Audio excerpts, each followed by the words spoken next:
नमस्कार साथियों, स्वागत है आपका मेरे इस यूट्यूब चैनल द स्मार्ट ज्ञान अड्डा में। जी हाँ साथियों, बहुत ही जल्द पूरे देश में लागू हो सकती है पुरानी पेंशन योजना। शास्त्री और सुप्रीम कोर्ट ने कहा, खारिज किया नई पेंशन योजना को। साथ ही साथ जो पुरानी पेंशन योजना की बहाली का आदेश दिया है, तो कर्मचारियों में खुशी का माहौल है। जी हाँ साथियों, इसी न्यूज का विश्लेषण करेंगे। बिहार के संदर्भ में भी देखेंगे कि कई सारे कर्मचारी संघों द्वारा सरकार पर भारी दबाव बनाया जा रहा है। साथ ही साथ विधानसभा में भी जो है इस पर काफ़ी ज़्यादा सकारात्मक बहस हो रहे हैं। जी हाँ साथियों, तो सबसे पहले देख लेते हैं इस समाचार को, क्या कुछ है इस अंक में। जी हाँ साथियों, पुरानी पेंशन योजना लागू करने को सरकार ने दिया निर्देश। जी हाँ साथियों, 2005 में किया गया था संशोधन। 6 लाख कर्मचारियों को मंजूर नहीं। जी हाँ साथियों, सुप्रीम कोर्ट ने ये आदेश दिया है कि 2005 के बाद जितने भी नियुक्त सरकारी कर्मचारी हैं उन्हें जो है कि नई पेंशन योजना से 1500 रुपये का जो है उनको पेंशन मिलेगा, जो उनके लिए अच्छा नहीं है। इसलिए इस पेंशन योजना के स्थान पर जो है नियुक्ति तिथि से उनको पुरानी पेंशन योजना का लाभ मिलना चाहिए। ये बातें मैं और आप नहीं कह रहे हैं साथियों, ये सुप्रीम कोर्ट कह रहा है। देश का सबसे बड़ा न्यायालय कह रहा है, जो कि लोकतंत्र का तीसरा स्तंभ है, वह कह रहा है साथियों। यदि इस स्तंभ की बात नहीं मानती है सरकार, तो ये लोकतंत्र का तीसरा स्तंभ टूट जाएगा, चरमरा जाएगा, और लोकतंत्र से लोगों की आस्था खत्म हो जाएगी, और लोकतंत्र चंद जो है राजनीतिज्ञों के हाथ की कठपुतली बन जाएगी। जी हाँ साथियों, तो इसे हर हाल में मानना पड़ेगा। ये आज का पेपर कटिंग है साथियों, जिसमें सुप्रीम कोर्ट ने पुरानी पेंशन योजना की बहाली की बात की है, जिससे कि कर्मचारियों में काफ़ी खुशी की लहर दौड़ गई है। जी हाँ साथियों, वही सारी बातें फिर कही है कि एनपीएस जो है वो कर्मचारियों के हित में नहीं है। इससे चंद 1500 रुपये की पेंशन मिलेगी कर्मचारियों को, जिससे उनका जीवन जीना कठिन हो जाएगा। उनके जगह पर पुरानी पेंशन योजना लागू कर दी जाए 2004 के बाद के कर्मचारियों के लिए, जो उनके हक में होगा। साथ ही साथ उन्हें नियुक्ति तिथि से जो है पुरानी पेंशन कटौती का जो भी प्रावधान है उसको किया जाए। तो यहाँ पर लोकतांत्रिक सरकार को, कल्याणकारी सरकार को इस बात को समझना चाहिए, और सुप्रीम कोर्ट जैसे ज्ञान के मंदिर को अपने हाथ का कठपुतली नहीं बनाना चाहिए साथियों।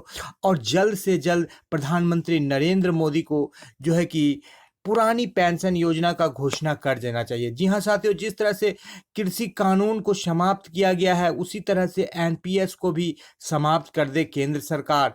और जो है पुरानी पेंशन लागू करने की बात जो हमारे शिव कुमार शास्त्री जी ने कहा था, वो बिल्कुल इनकी बात सत्य होती नजर आ रही है। जी हाँ साथियों, एक ही महीने में जो उनके बात का जो निचोड़ निकला है, उनका बात लगभग 25% सच हो चुका है साथियों, जिसे आगे वीडियो में आपको प्रूफ करके दिखाया जाएगा साथियों। तो वीडियो पर बने रहे और देखें कि किस तरह से ये कर्मचारी संघ के जो शिव कुमार शास्त्री दूरदर्शी सोच साथ बोले थे कि पूरे देश में जल्द ही लागू हो सकती है पुरानी पेंशन। बिहार ही नहीं, पूरे देश में जल्द लागू हो सकती है पुरानी पेंशन। जी हाँ साथियों, ये शिव कुमार शास्त्री जी ने कहा था, और इस बात को अब सुप्रीम कोर्ट का भी सपोर्ट मिल चुका है। सुप्रीम कोर्ट में केस जीत चुके हैं कर्मचारी। ये हमारे वही अटल बिहारी वाजपेयी जी हैं, जिन्होंने 13 दिन के शासनकाल में ही रुपये पर से साथियों जो है अशोक चिन्ह, जो राष्ट्रीय चिन्ह को हटा के गांधी जी को वहां पर लागू किया था। लेकिन इस अटल बिहारी वाजपेयी ने ये एक बड़ी गलती की थी। तत्कालीन उस समय के सरकार के अनुसार तो ठीक ही था साथियों, क्योंकि देश की माली हालत काफ़ी खराब थी। लेकिन इनके साथ एक दाग जुड़ गया है साथियों। इन्होंने 2004 के बाद नियुक्त कर्मचारियों की जो है बुढ़ापे की लाठी छीन ली, उनकी पेंशन छीन ली। जी हाँ साथियों, इस लाठी को उन्हें देना चाहिए साथियों। उनके जो भी उत्तराधिकारी है अभी नरेंद्र मोदी के रूप में, योगी के रूप में, जिसे हम लोग MY के नाम से जानते हैं। MY समीकरण तो काफ़ी काम कर रहा है, मोदी योगी समीकरण। लेकिन उनको ये चीज़ छोड़ देना चाहिए, क्योंकि उनको सोचना चाहिए कि जब अटल बिहारी वाजपेयी जी हमारे अध्यक्ष के पास गए थे कर्मचारी संघ के, और भूपेश अवस्थी ने एक ही बार में उनकी बातें मान ली थी। जब अटल बिहारी वाजपेयी से ये पूछा गया था कि आपने पुरानी पेंशन को क्यों ख़त्म कर दिया, तो उन्होंने कहा था कि देश हित में मैंने फैसला लिया है, क्या आपके लिए देश बड़ा है या पेंशन। तब अवस्थी जी ने सीधे कहा था कि हमारे लिए देश बड़ा है। लेकिन आज वो समय आ चुका है साथियों कि देश बहुत स्ट्रांग हो चुका है साथियों, देश बहुत मजबूत हो चुका है साथियों। तो ऐसे स्थिति में जो है कि पुरानी पेंशन को निश्चित रूप से सरकार को बहाल कर देना चाहिए। जी हाँ साथियों, द स्मार्ट ज्ञान अड्डा सरकार से ये अपील करती है कि जल्द से जल्द जो है कर्मचारियों को पुरानी पेंशन दे, क्योंकि जाके पैर ना फटी बिबाई, वो क्या जाने पीर पड़ाई। जी हाँ साथियों, लाखों रुपए का जो है पेंशन ये हमारे प्रधानमंत्री और मुख्यमंत्री और एमएलएज और एमपी लेते हैं साथियों। तो उन्हें क्या पता कि एक कर्मचारी जो अपनी सारी जिंदगी को नौकरी में खपा देते हैं, निछावर कर देते हैं, देश निर्माण में अपने आप को लगा देते हैं, और जब वो रिटायर होके जाते हैं तो उनको फूटी कौड़ी नसीब नहीं होता है, बुढ़ापे की लाठी उनसे छीन ली जाती है। तो ऐसे सरकार को काफ़ी ज़्यादा अभिशाप मिलेगा साथियों। ऐसा सरकार, ऐसा राजनीतिक विश्व के नंबर 1 रैंकिंग पर भले ही आ गया हो, लेकिन सारे कर्मचारी जो देश के कर्मचारी हैं उनको किसी रूप में अच्छा नहीं कह सकते हैं साथियों। जहाँ तक सवाल है शिव कुमार शास्त्री जी के बाद का, तो राजस्थान के बाद पंजाब, पंजाब के बाद झारखंड, झारखंड के बाद उत्तराखंड, उत्तराखंड के बाद मध्य प्रदेश, मध्य प्रदेश के बाद जो है उत्तराखंड में भी लागू हो गया और महाराष्ट्र में भी लागू हो गया। जी हाँ साथियों, यदि आप हिमाचल प्रदेश में सुगबुगाहट चल रही है, यदि इन सारे स्टेट की संख्या को आप गिनते हैं तो लगभग 7 से 8 स्टेट हो सकते हैं। मोर देन 25% राज्यों में पुरानी पेंशन या तो लागू हो गई या लागू होने के कगार पर है, यानी कि घोषणाएं हो चुकी है साथियों। तो एक बड़ी पहल निकल कर आ रही है और 60 सांसदों का जो है उनको समर्थन मिल चुका है। 60 सांसदों ने लिखित रूप में दिया है कि मैं पुरानी पेंशन की वकालत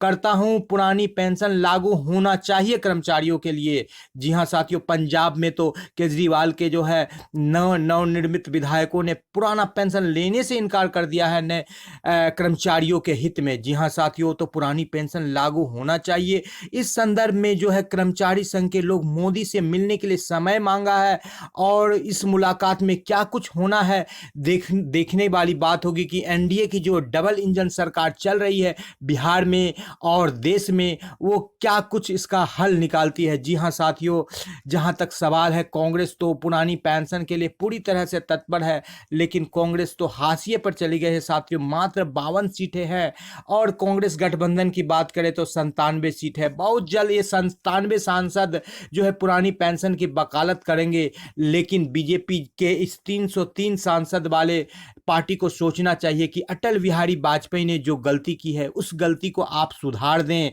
ये कर्मचारी के हित में है, उस गलती को आप ढके नहीं। जी हाँ, हमारे माननीय प्रधानमंत्री को अभी जो है मोस्ट पॉपुलर पॉलिटिशियंस का खिताब मिला है। वो दुनिया के सबसे बड़े लीडर, सबसे 1 नंबर के रैंकिंग के लीडर्स आ सकते हैं और ऐसे नेता को ये शोभा नहीं देती है कि इस तरह का उनके ऊपर में व्यंग किया जाए कि मैंने पेंशन खत्म कर दिया अटल बिहारी वाजपेयी और मैंने नौकरी खत्म कर दिया। आप जैसे राजनीतिज्ञ को तो साहब इस तरह का खिताब मिलना चाहिए कि नरेंद्र मोदी ने पुरानी पेंशन योजना को लागू कर दिया। जी हाँ साथियों, आप अपनी माता जी को देखिए, क्या वो बुढ़ापे में कुछ करने में सक्षम है? जी नहीं। वो भी आपसे गुजारिश करेगी, यदि आप उससे पूछिएगा कि पुरानी पेंशन बहाल कर दें, तो एक शब्द में कहेगी, हाँ बेटा पुराना पेंशन बहाली कर दो। तो हम अपने मुख्यमंत्री जी से भी कहेंगे कि आप भी जो है उम्र के चौथे पड़ाव में चले जा रहे हैं और 7 बार मुख्यमंत्री का शपथ ले चुके हैं साथियों, सुशासन के नाम से जाने जाते हैं। तो आप भी विचार कीजिए और आपको तो करना ही पड़ेगा पुराना पेंशन का घोषणा, क्योंकि आपकी स्थिति काफ़ी दयनीय है। तो ले देकर हमारे शिक्षा मंत्री को भी सदुक्ति आए कि वो पुराने पेंशन की वकालत करे। नहीं तो यहाँ पर जो है कि साथियों सभी राजनीतिक दल जो है बीजेपी के हाथ के कठपुतली बने बैठे। आज तो 3 एमएलए का जो है विलय हो गया बीजेपी में, वीआईपी पार्टी का। तो अब देखना ये है कि कहीं ऐसा ना हो कि विधानसभा भंग हो जाए और पुरानी पेंशन की घोषणा जल्द से जल्द हो जाए। इसी उम्मीद के साथ कि देश में और बिहार में पुराना पेंशन का घोषणा हो। आपसे विदा लेंगे साथियों। वीडियो पसंद आया तो वीडियो को लाइक कर दे, चैनल को अब तक सब्सक्राइब नहीं किया तो सब्सक्राइब कर दे। द स्मार्ट ज्ञान अड्डा आपका अपना चैनल है साथियों, जो आपके उज्जवल भविष्य की कामना करता है। जय हिंद, जय भारत। वीडियो को शुरू से लेकर अंत तक देखने के लिए आपका बहुत बहुत धन्यवाद।